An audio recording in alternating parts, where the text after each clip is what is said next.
If anyone's interested, if you want to gather around, I'll give you guys a little information on the aircraft elevator we're riding on.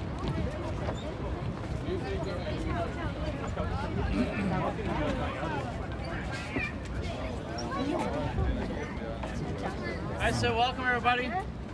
The aircraft elevator we're riding on right now, this is one of 3 aircraft elevators Intrepid had in its service. Originally they had 2 in the center, central forward, central aft, and this one on the port side. Eventually they get rid of the one in the back, put another one on the other side of the ship to free up more room for aircraft on the hangar deck. But we're moving kind of slow now for safety purposes. Does anyone want to take a guess how fast this would have moved from hangar deck to flight deck in its service? Any guesses? 20 seconds, about 7 to 10 seconds. Alright, so pretty quick, even with the aircraft on here.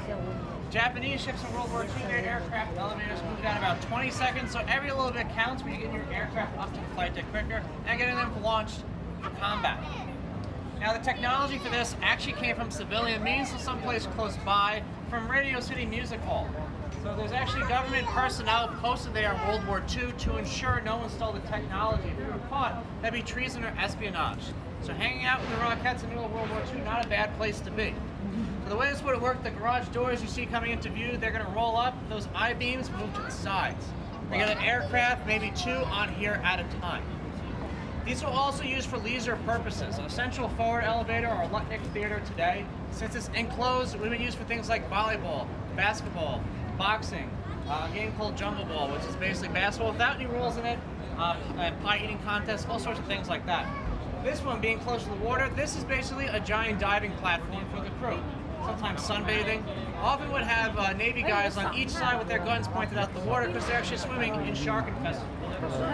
Also, you notice we're standing on wood here. Right now, the flight deck is steel. It's easier for the museum to maintain, but all 31 years of the ship's service, Intrepid had a wooden flight deck. It made the ship lighter to go quicker, gave a better center of gravity to make it more maneuverable, and doing that, it meant they could dedicate more weight to carry more aircraft as well. In World War II, they carried about 90 to 100 aircraft, and during the Cold War, about 60 to 70. So thank you folks for joining me for this little ride. If you have any questions about the elevator or the ship at all, let me know. Where was the ship built? Newport News, Virginia.